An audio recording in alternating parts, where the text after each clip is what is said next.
आप सभी का स्वागत है। आज हम करेंगे सिंपल इंटरेस्ट साधारण ब्याज। चलो शुरू करते हैं। आपने कई बार सुना होगा कि हमने ब्याज पर पैसे दे दिए या ब्याज पर पैसे ले लिए। मान लो हमने अपने दोस्त को 1000 रुपये दिए हैं ब्याज पर और 1 साल बाद हमें 1100 रुपये मिल रहे हैं उससे। 1000 रुपये दिए थे, 1100 मिल रहे हैं, तो ये 100 रुपये जो ये 1 साल का ब्याज लगा है 1000 पर, तो ये हमारा ब्याज होता है। अब हम देखेंगे प्रिंसिपल, मूलधन। मूलधन क्या होता है?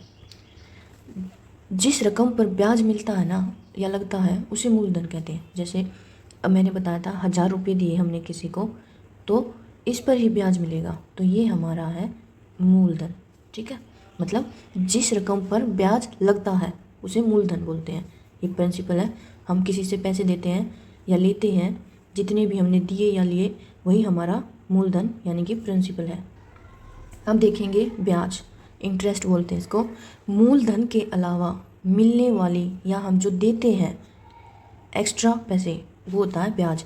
जैसे मैंने बताया था कि मान लो 5000 रुपये पर 1 साल में हमें 400 रुपये मिलते हैं एक्स्ट्रा, ये ब्याज मिलता है हमें, ब्याज बोलते हैं इसको। ठीक है, अब देखेंगे अमाउंट, मतलब टोटल पैसे। ये होता है प्रिंसिपल यानी कि मूलधन प्लस इंटरेस्ट यानी कि ब्याज।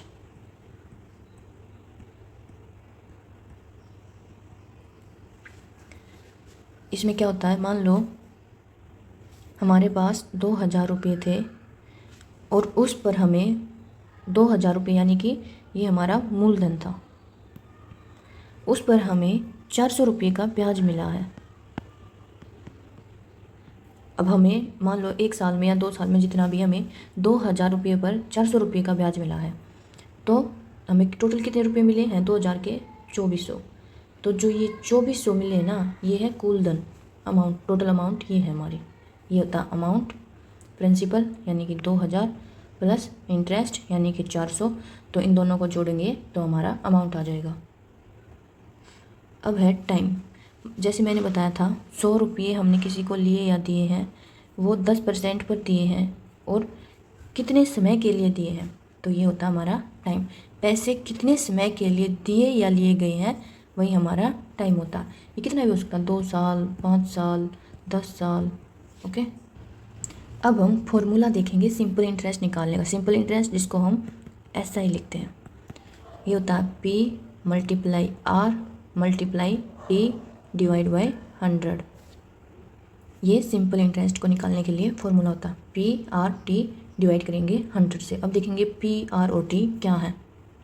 जो P था वो था प्रिंसिपल यानी कि मूलधन, जो पैसे हम उधार देते हैं या लेते हैं। R था रेट यानी कि दर, किस रेट पर या किस दर पर देते हैं। T था टाइम, समय, कितने समय के लिए हम पैसे उधार दे या ले रहे हैं। P principal, R rate, T time. अब हमारे पास एक क्वेश्चन है, उसको सॉल्व करके देखेंगे। 1000 रुपये को 10% की दर से 2 वर्ष के लिए साधारण ब्याज पर दिया गया।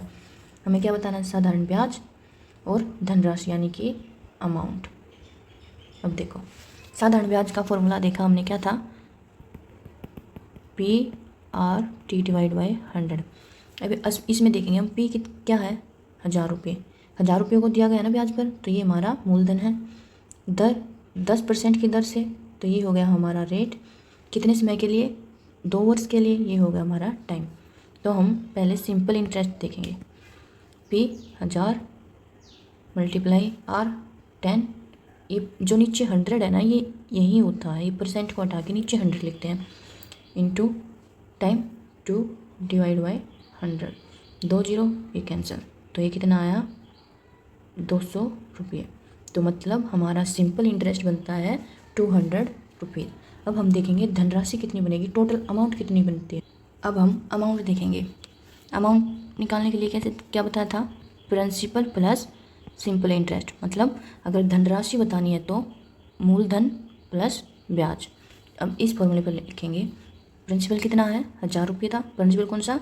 जो हमने ब्याज पर दिया है या जिस पर जो हमने ब्याज लिया है, 1000 रुपये लिए, प्लस सिंपल इंटरेस्ट कितना आया था, इस फॉर्मूले से हमने निकाला था, सिंपल इंटरेस्ट आया था हमारा 200 रुपये। 1000 प्लस 200 इज इक्वल टू 1200 रुपये। ये हमारी हो गई धनराशि यानी कि अमाउंट। अब हम एक क्वेश्चन और करके देखेंगे। हमारे पास एक क्वेश्चन है जिसमें हमें प्रिंसिपल दिया है 3000 रुपये, रेट दिया 5%, टाइम दिया है 2 साल का। तो पहले हम सिंपल इंटरेस्ट निकालेंगे। 3000 गुणा 5 गुणा 2 डिवाइड 100, 2 जीरो से 2 जीरो, अब ये बनता है 300 रुपीज़। तो हमारा सिंपल इंटरेस्ट आया 300 रुपये। अब हम अमाउंट निकालेंगे।